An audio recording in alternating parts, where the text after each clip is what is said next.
एक बार किसी राजा के दो मंत्रियों में वाद विवाद हो गया। एक ने कहा कि धन की प्राप्ति व्यापार से होती है, लेकिन दूसरा बोला व्यापार से नहीं, बुद्धि से धन प्राप्त किया जा सकता है। इस बात पर कई दिनों तक उनका वाद विवाद चलता रहा। जब दोनों मिलकर किसी नतीजे पर नहीं पहुंच पाए तो इस बात का निर्णय करने के लिए वो राजा के पास गए। राजा को जब उनके झगड़े का कारण बताया गया तो राजा ने उस मंत्री को अपने पास बुलाया जो व्यापार से धन की प्राप्ति मानता था, और बोले, जितना धन तुम्हें चाहिए वह खजाने से ले लो और इस बात को सिद्ध करके दिखाओ कि व्यापार से ही धन की प्राप्ति होती है। इसके बाद दूसरे की बारी आई। राजा ने पूछा, तुम्हें विश्वास है कि बुद्धि से धन प्राप्त किया जा सकता है? मंत्री ने उत्तर दिया, महाराज, बुद्धि के द्वारा संसार की हर वस्तु को प्राप्त किया जा सकता है, उसके लिए व्यापार ही जरूरी नहीं है। राजा बोला, ठीक है, और उसे कुछ ना देकर बिना वेतन अपने अस्तबल में घोड़ों की देखभाल का काम सौंप दिया। दोनों मंत्रियों को आदेश दिया गया कि 6 महीने के अंदर अपनी बात को सिद्ध करके दिखाए, वरना दोनों को कड़ी सजा दी जाएगी।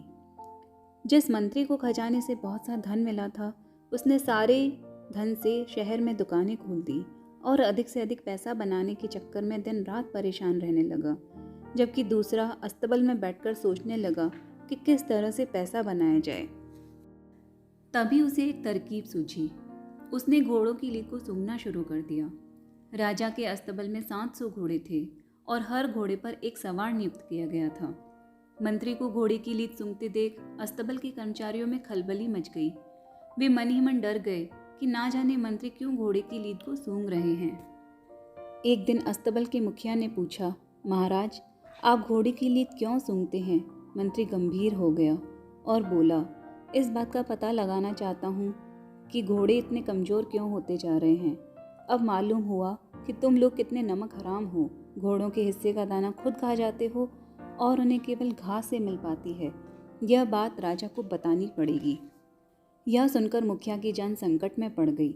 सोचा, मंत्री ने यह बात राजा को बता दी तो सबको नौकरी से निकाल दिया जाएगा, साथ ही कठोर दंड भी मिलेगा। उसने सभी सवारों से पैसे इकट्ठे किए और एक खासी रकम मंत्री के हाथ में देते हुए प्रार्थना की कि वह इस बात की चर्चा महाराज से ना करे। कुछ ही दिन के अंदर मंत्री ने हजारों रुपए लाकर राजा के सामने रख दिए। मंत्री का यह कमाल देखकर राजा को आश्चर्य हुआ। राजा ने उसे अस्तबल से हटाकर समुद्र की लहरें गिनने में लगा दिया। अब मंत्री जी सुबह से शाम तक समुद्र के किनारे बैठने लगे, जैसे सचमुच ही लहरों को गिन रहे हों। एक दिन जहाज के कप्तान ने मंत्री जी को समुद्र के किनारे बैठे देख लिया। उससे रहा न गया, वह मंत्री जी के पास आया और वहां बैठने का कारण पूछा। मंत्री जी बोले, यह समझ लो कि महाराज ने लहरें गिनने का काम मुझे सौंपा है, लेकिन तुम्हारे जहाज़ों के आने जाने से लहरें टूट जाती हैं और राजा की आज्ञा का पालन नहीं हो पा रहा है। यह सुनकर कप्तान डर गया, कहीं मंत्री जी ने राजा से शिकायत कर दी तो मुसीबत खड़ी हो जाएगी। यह सोचकर उसने अपने मल्लाहों से बहुत सा धन इकट्ठा किया और मंत्री के हवाले करते हुए बोला कि कृपया कर आप महाराज से कुछ ना कहें, नहीं तो हमारा रोजगार हमसे छिन जाएगा।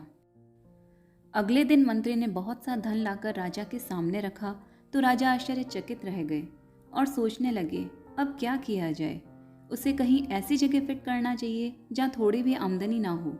राजा ने मंत्री को समुद्र तट से हटाकर रात में तारे गिनने का काम दे दिया। अब तो रोज ही मंत्री महोदय शाम के वक्त घर से निकल पड़ते और रात भर आसमान में आंखें गड़ाकर बस्ती में घूमने लगे। अचानक एक रात मंत्री जी उस बस्ती में पहुंचे जहां नगर के धनी व्यक्ति ऊंची हवेलियां बनाकर रहते थे। लोगों ने देखा, आसमान में आंखें उठाए मंत्री जी गली कूचों में घूम रहे थे। लोगों ने पूछा, महाराज, इस आधी रात में आप आसमान की तरफ क्यों ताक रहे हैं? मंत्री जी की आंखों में आंसू भर आए। वे बोले, आसमान में उठी हुई इन हवेलियों को देख रहा हूँ। इतना कहकर वे फूट फूट कर रोने लगे। लोगों ने कहा, इसमें रोने की क्या बात है महाराज?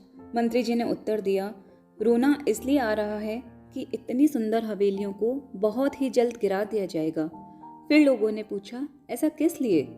पूछने पर मंत्री जी ने बताया कि महाराज ने मुझे तारे गिनने का काम दिया है और तुम्हारी इन ऊंची हवेलियों के कारण मुझे इस काम में असुविधा हो रही है, इसीलिए इन्हें गिराना पड़ेगा, तभी राजा की आज्ञा का पालन किया जा सकता है। इतना सुन लोग मंत्री जी के आगे हाथ जोड़कर बोले, आप महाराज को समझाएं कि ऐसा नहीं होगा। इन्हें बिना गिराए भी तारों को गिना जा सकता है। हवेलियां गिरा दी गई तो हम लोग उजड़ जाएंगे। आप जितना पैसा चाहते हैं वह हमसे ले लें, लेकिन इन हवेलियों को बचा लीजिए। अच्छा, कोशिश करूँगा। इस बार मंत्री जी ने बहुत बड़ी रकम बस्ती के लोगों से निकाल ली और उसे लाकर राजा के सामने रख दिया। मंत्री की इस विलक्षण बुद्धि पर राजा की आंखें खुल गई। उन्हें विश्वास हो गया कि मंत्री ने सच ही कहा है। बुद्धि के द्वारा संसार की हर वस्तु को प्राप्त किया जा सकता है। 6 महीने के अंदर ही मंत्री जी ने अपनी बात को प्रत्यक्ष कर दिखाया। इससे राजा बहुत प्रसन्न हुए और उन्हें अपने दरबार का मुख्यमंत्री बना दिया। तो दोस्तों, देखा आपने, इस कहानी से हमें यह सीख मिलती है कि अगर बुद्धि से काम लिया जाए तो संसार में कोई भी काम मुश्किल नहीं है। बस हमें अपने मुश्किल वक्त में हमेशा अपना धैर्य बनाए रखना चाहिए।